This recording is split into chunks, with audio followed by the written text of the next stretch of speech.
The cold steel of a zip tie biting into my wrists was a sensation I had inflicted on hundreds of criminals, but I never expected to feel it in my own living room while my husband calmly sipped the coffee I had brewed him 10 minutes earlier. He didn't even look up from his phone as the ICE tactical team tossed our antique lace pillows onto the floor. His only contribution to the chaos being a quiet, "She's got a backup piece in the vanity," directed at the man currently pinning my face into the hardwood. That one sentence, whispered with the casualness of someone pointing out a misplaced set of keys, told me everything I needed to know. My 12-year marriage wasn't just over, it had been a tactical setup, and David was the one who had cleared the path for the raid. Before the world turned into a blur of black nylon and shouted commands, my life had a rhythmic, almost poetic stability. I was a special agent with the FBI, specializing in white-collar crime and internal investigations, a job that required a clinical detachment from the darkness of the world. Coming home was my decompression chamber. We lived in a restored 1890s Victorian in a quiet suburb of Northern Virginia, a house I had purchased with my own savings before I even met David. It was a place of high ceilings, creaky floorboards that I knew by heart, and the constant, comforting scent of beeswax and old paper. David was a consultant, or so he said, with a temperament that balanced my intensity. He was the man who remembered my favorite brand of Earl Grey and knew exactly how much honey to add when I came home after a 48-hour stakeout. He seemed to handle my long hours and the classified nature of my work with a grace that I found rare. We had our rituals. Sunday mornings were for the farmer's market, and Friday nights were for cheap Italian wine and jazz records that skipped on the same track every time. To anyone looking through our bay windows, we were the picture of suburban bliss. The only shadow in our bright, airy life was my mother-in-law, Eleanor. She was a woman who carried her wealth like a weapon, a matriarch of an old-money shipping family who viewed my career in law enforcement with a mixture of disdain and suspicion. A glorified policewoman, she had called me during our first Christmas dinner, her eyes scanning my modest jewelry with a pitying squint. Eleanor ran a massive logistics empire that spanned 3 continents, and she was used to being the most powerful person in any room. She had never forgiven me for not taking her generous offer to quit the bureau and run her corporate security division, a move that would have put me firmly under her thumb. I remember one specific evening, about 6 months before the raid, when the first real crack appeared, though I was too blinded by domestic comfort to see it for what it was. We were at Eleanor's estate, a sprawling, cold fortress of marble and glass. The air was thick with the smell of expensive lilies and the underlying ozone of a brewing storm. "Maya, dear," Eleanor said, swirling a glass of scotch that cost more than my monthly mortgage payment. "David tells me your department is looking into maritime trade regulations again. Such a waste of taxpayer money, don't you think? Chasing shadows on the docks." I had set my fork down, the silver clinking sharply against the china. "We aren't chasing shadows, Eleanor. We're chasing the people who use those shadows to move things they shouldn't. It's not personal. It's the law." She had laughed then, a dry, rattling sound. "The law is a tool, Maya. In the right hands, it builds empires. In the wrong hands, well, it's just an annoyance. David, tell your wife that family should come before the bureau." David had reached across the table and squeezed my hand, his palm warm and seemingly supportive. "Mom, let it go. Maya's just doing her job. She's the best they've got." At the time, I thought he was defending me. I didn't notice the way his thumb rubbed a nervous, repetitive pattern against my knuckles, or how he refused to meet his mother's gaze. I didn't see the silent communication passing between them, a shared understanding that I was a problem that needed to be managed. I just felt lucky to have a husband who understood me. In the months that followed, the atmosphere in our Victorian sanctuary began to shift, almost imperceptibly. David started asking more questions about my current cases, questions that were phrased with a curious, intellectual interest, but felt increasingly pointed. He wanted to know about jurisdictional overlaps, about how the FBI coordinated with ICE on human trafficking and smuggling routes, and specifically, which agents were difficult to work with. "Just trying to understand your world better, babe," he'd say when I caught him looking at my encrypted laptop. "I hate that there's a whole side of you I can't touch." I loved him, so I let him in as much as the law allowed. I told him about the bureaucratic friction between agencies, the red tape that sometimes slowed us down, and the few trusted colleagues I had in other departments.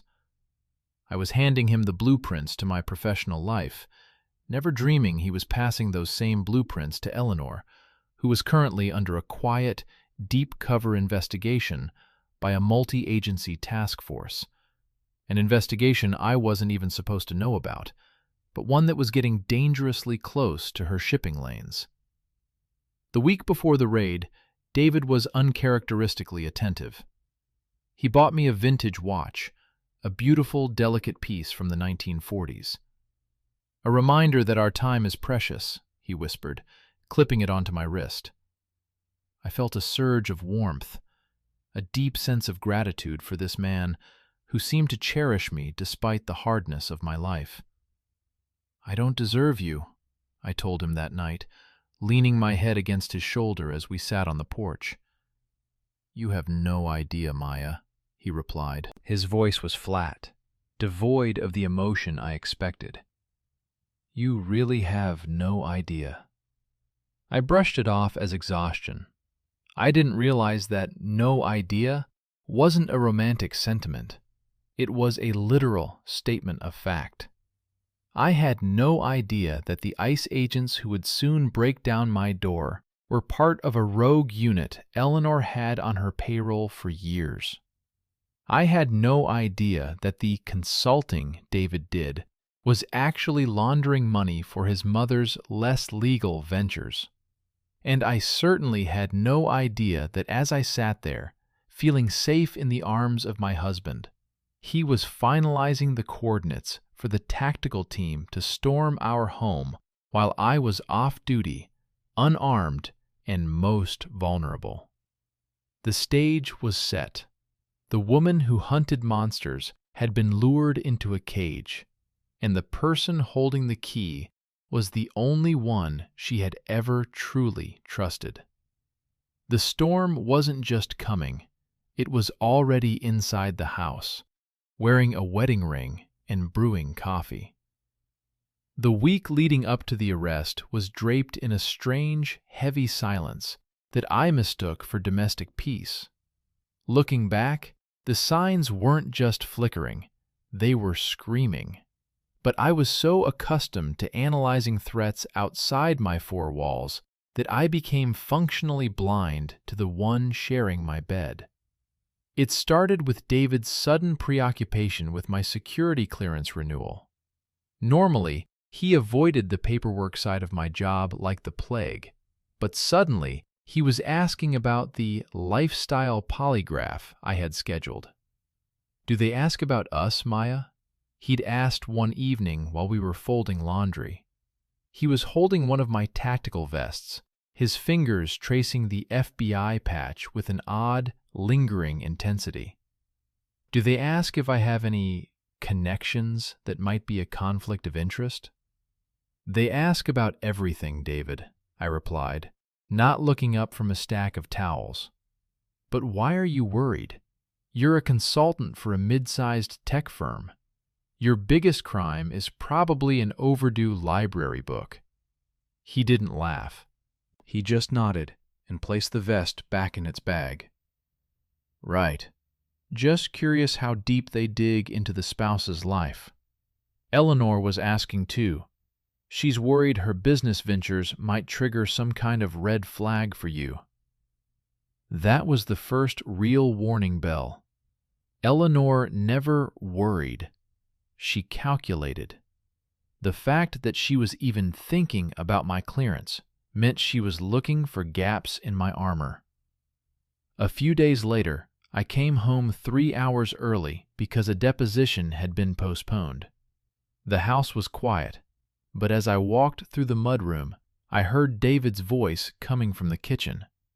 It wasn't his husband voice, warm and melodic. It was sharp, subservient, and laced with a frantic edge I'd only heard in interrogation rooms.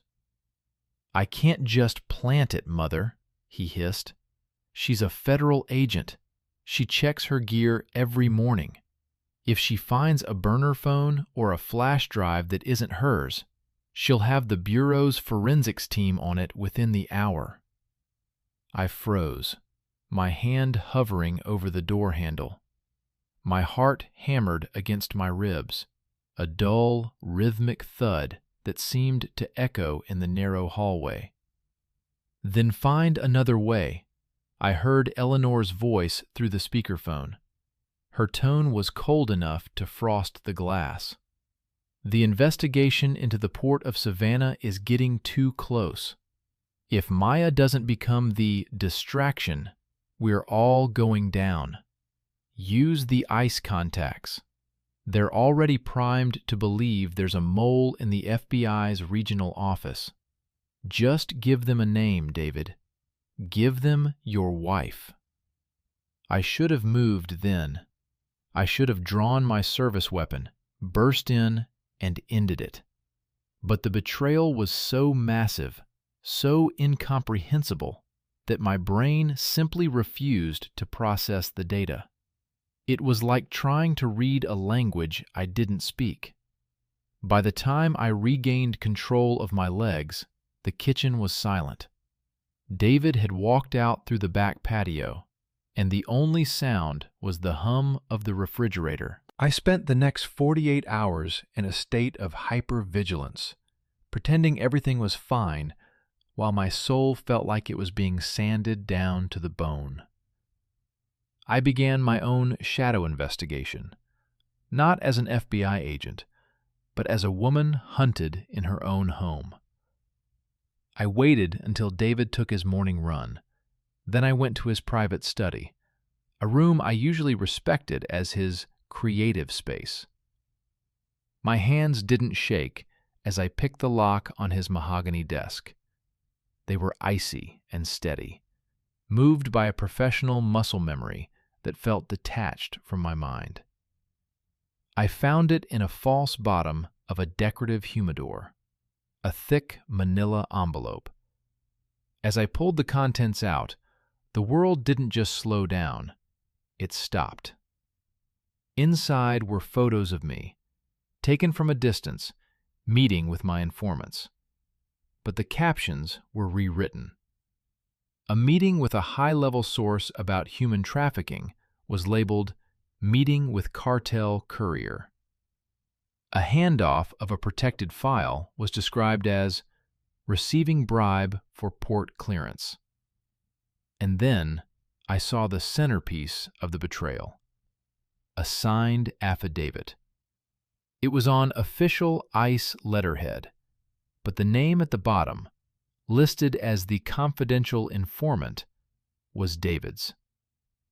In it, he claimed I had been using our home as a safe house for undocumented, high-value targets in exchange for offshore payments managed by Eleanor's shipping company. He had even included bank statements, joint accounts I didn't know existed, showing deposits of hundreds of thousands of dollars in my name. The physical reaction was violent. A wave of nausea hit me so hard I had to lean against the desk to keep from vomiting. My skin felt too tight, my pulse thundering in my ears like a freight train. The air in the room became thick, unbreathable. It wasn't just a lie, it was the precision of it. They weren't just trying to get me fired. They were framing me for treason and racketeering. They were going to use my own career, my own dedication to the law, to bury me in a federal prison while Eleanor's ships continued to move their illicit cargo. I heard the front door open. The familiar, "Hey babe, I'm back," echoed through the house. The same voice that had just signed my death warrant. I shoved the papers back into the humidor, locked the desk, and managed to stumble into the hallway just as David appeared, sweating and smiling from his run. He looked so wholesome, so perfectly the man I loved, that for a split second, I wondered if I was having a psychotic break. "You okay?" he asked, stepping closer. "You look pale, Maya. Are you coming down with something?" He reached out to touch my forehead, and I had to fight the instinct to break his wrist. I forced a smile, though I'm sure it looked more like a grimace. "Just a headache," I whispered, my voice sounding like it was coming from a great distance. "Too much coffee, I think." "Go lie down," he said softly, his eyes full of a terrifying, manufactured concern. "I'll make some lunch. We have a big day tomorrow, remember? That charity gala for Eleanor's foundation." I nodded, moving past him like a ghost. I knew then that the gala wasn't the big day he was talking about. He was checking the clock. He was waiting for the moment the rogue ICE team would arrive. I had less than 24 hours to decide whether to run, to fight, or to let the trap snap shut so I could see exactly who was holding the leash. I chose the latter. I chose to let them think they had won. But as I lay in bed that night, listening to the man I thought I knew breathing rhythmically beside me, I wasn't a victim. I was an FBI agent on a domestic stakeout, and the target was sleeping 3 inches away. I just didn't realize that Eleanor had already moved the pieces into place, and by dawn, I wouldn't be facing a courtroom. I'd be facing a tactical team with orders to treat me as armed and dangerous. The front door didn't just open, it disintegrated. The sound was a rhythmic, percussive boom, the unmistakable crack of a flashbang, followed by the heavy thud of a battering ram. Before I could even stand up from the sofa, the air was thick with gray smoke and the blinding glare of weapon-mounted lights. I was on the floor in seconds, a heavy boot pressed into the small of my back, and the cold, unforgiving muzzle of a rifle pressed against the base of my skull. "FBI, don't move! Hands behind your back!" a voice screamed. But it wasn't the FBI. I saw the patches as they flipped me over. ICE. I looked up, gasping for air, expecting to see David cowering in the corner or being restrained himself. Instead, I saw him standing by the kitchen island. He was holding his ceramic mug, the steam from his coffee rising in a calm, steady plume. He looked down at me with a detached, clinical curiosity, as if I were a specimen under a microscope. "She's got a backup piece in the vanity," David said, his voice flat and devoid of any tremor. "And her service weapon is in the bedside safe. Code is 0412, our anniversary." The ICE lead, a man with a jagged scar running through his eyebrow, whose name tag read Miller, barked a laugh. "Thanks for the tip, Dave. Saves us the trouble of a search." He looked down at me, a sneer twisting his lips. Special Agent Maya Vance. Or, should I say, the Port Authority's favorite little earner. You're a hard woman to catch, Maya. Miller, what the hell is this? I spat, the words tasting like copper and dust. You're out of your jurisdiction. This is a sanctioned FBI residence. You have no standing here. I have a signed warrant for the arrest of a federal agent suspected of human trafficking and treason, Miller said, waving a sheaf of papers in front of my face. Signed by a judge who doesn't like moles. Your husband here was very helpful. Provided all the logs, the bank accounts, the photos. You really should have been more careful with your private laptop, Maya. He's lying, I screamed, looking at David. David, tell them. Tell them about the humidor. Tell them what your mother is doing. David didn't blink. He took a slow, deliberate sip of his coffee. I already told them, Maya. I told them how you tried to blackmail my mother, how you used her shipping lanes to move special cargo for your friends in the cartels. It's over. Just make it easy on yourself. The betrayal was a physical weight, crushing the breath out of my lungs. He wasn't just a witness, he was the architect. At that moment, the front door, or what was left of it, creaked open again. Eleanor stepped through the debris, her designer heels clicking sharply on the hardwood. She was dressed in a charcoal power suit, her hair perfectly coiffed, looking more like she was attending a board meeting than a crime scene. Is the situation contained? Eleanor asked, not even glancing at me as she walked toward her son. Fully, ma'am, Miller replied, his posture shifting into something uncomfortably subservient. Good. Eleanor finally turned her gaze toward me. She walked over and stood directly over me, her shadow blotting out the light. You were always too ambitious, Maya. I offered you a place in the family. I offered you protection. But you chose to bite the hand that was willing to feed you. Your protection is a prison sentence for everyone who doesn't play along, I said, my voice trembling with a mixture of rage and physical pain. I know about the Savannah manifests, Eleanor. I know about the ghost ships. You think framing me will stop the Bureau? They'll tear your company apart once they see what you've done. Eleanor knelt down, her face inches from mine. I could smell her expensive perfume, lilies and cold ash. The Bureau won't find anything, dear, because by the time they get here, you won't be a special agent anymore. You'll be a fugitive who resisted arrest. Miller and his boys here have a very specific set of orders. You aren't going to a holding cell, Maya. You're going to a private facility where we can discuss where you hid the files you stole from my office. That was the first twist. They weren't turning me in.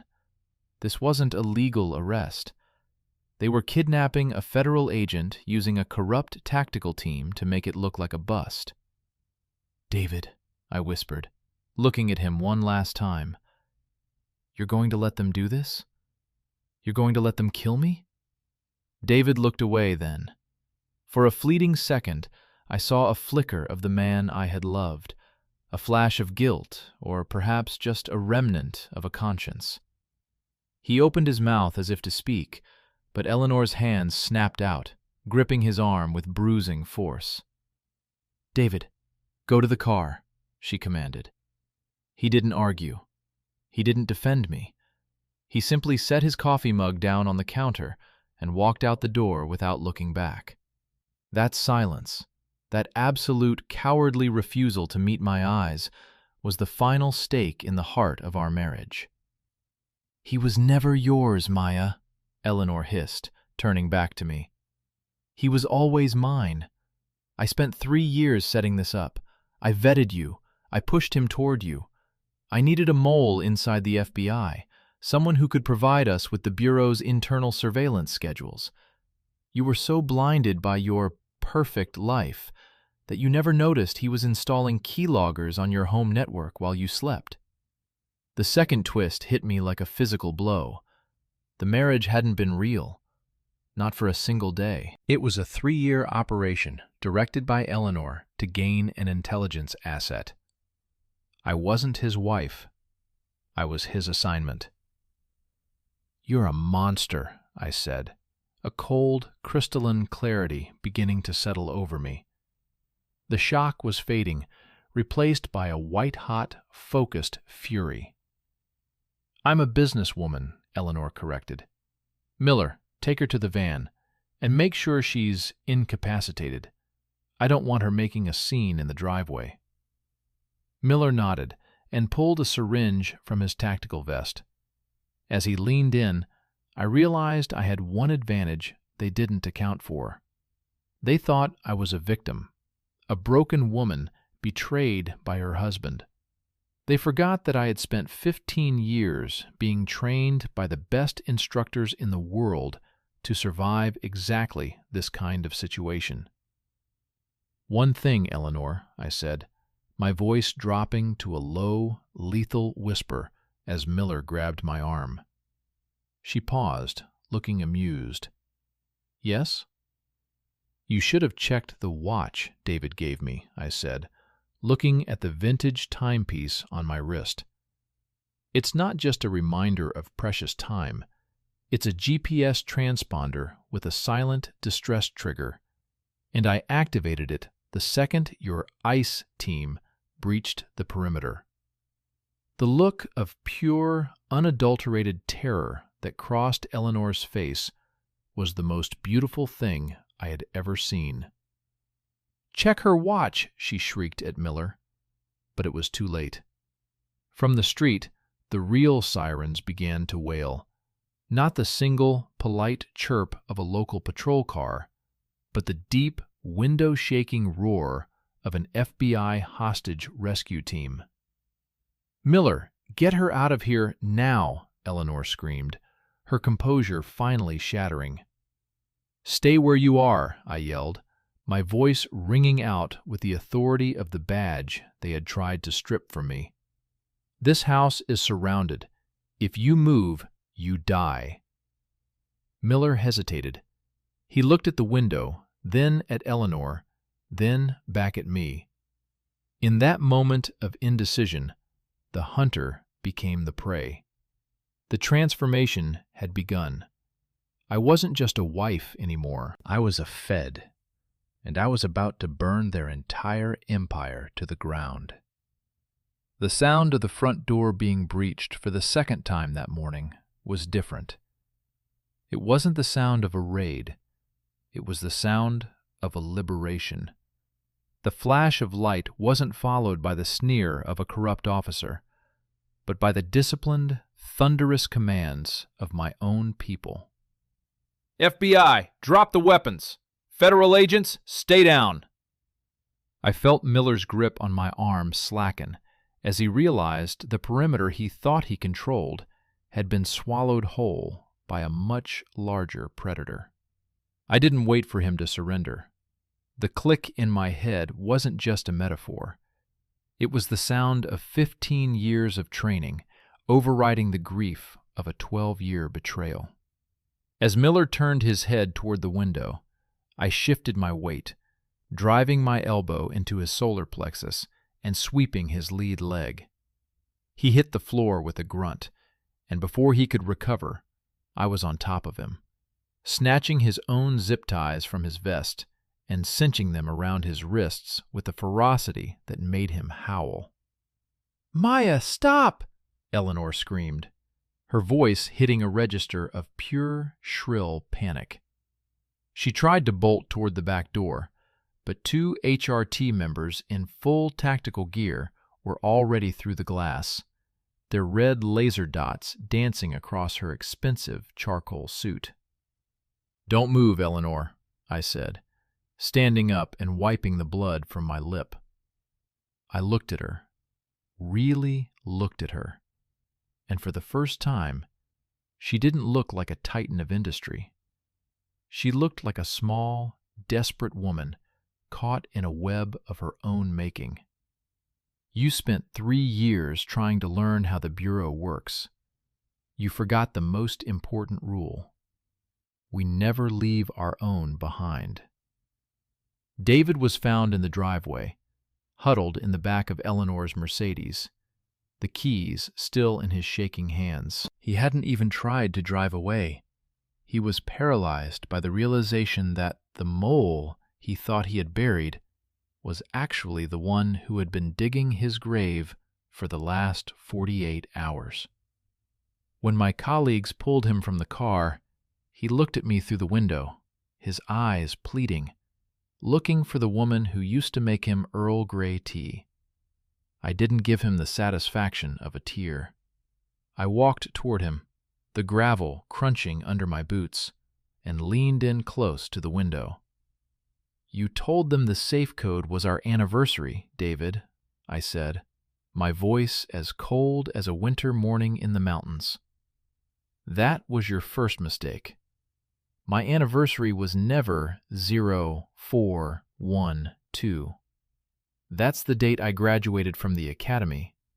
I knew you'd use it eventually. It was the only date you ever actually bothered to remember." The retribution was a slow, methodical burn.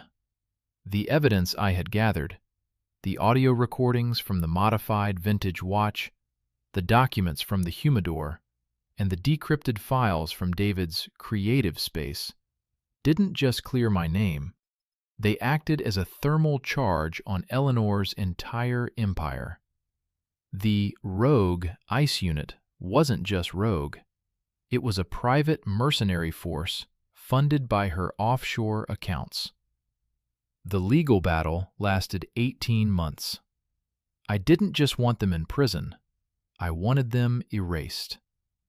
I filed a landmark civil rights lawsuit against the individuals involved and the corporate entities that had facilitated the kidnapping. The trial was a media circus, but I sat in that witness stand for 3 days, recounting every whispered threat and every staged, normal moment of my marriage. When the verdict was read, the courtroom was silent. $15.6 million in compensatory and punitive damages, the largest judgment of its kind in the history of the district. But the money wasn't the point. The point was the look on Eleanor's face when the judge ordered the immediate seizure of her shipping fleet to satisfy the debt. The point was watching David, dressed in a standard-issue orange jumpsuit, being led away to serve 15 years for conspiracy, kidnapping, and wire fraud. As he was led past my table, he stopped, his voice a pathetic rasp. "Maya, I really did love you in the beginning." I didn't even look up from my notes. "In the beginning, David, you didn't exist. You were just a script your mother wrote. I'm just glad I finally reached the end of the book." Today, the Victorian house is quiet again, but it's a different kind of silence. The scent of beeswax and old paper remains, but the air feels lighter, as if the walls themselves have exhaled a decade of lies. I still work for the Bureau, though I've moved into training now, teaching new recruits how to spot the threats that don't come with a mask or a weapon, the ones that sleep in the bed next to you. I often sit on the porch in the evenings, the same porch where I once thought I was safe in the arms of a ghost. I sip my tea, watch the fireflies, and listen to the creak of the floorboards. People ask me if I'll ever trust anyone again, if the betrayal broke something permanent in me. I tell them that trust isn't a vulnerability, it's a choice. And I still choose to trust, but now I trust my instincts more than I trust anyone's words. The vintage watch David gave me is gone. I melted it down and used the gold to buy a new front door, one with reinforced steel and a lock that only I have the key to. Because if there's one thing I learned from the wreckage of my marriage, it's this: a house is only a home if the person holding the key knows the value of the person inside. I am Maya Vance. I am a special agent. I am a survivor. And I am finally, for the first time in my life, completely free. They tried to bury me, but they forgot I was the one who knew where all the bodies were hidden.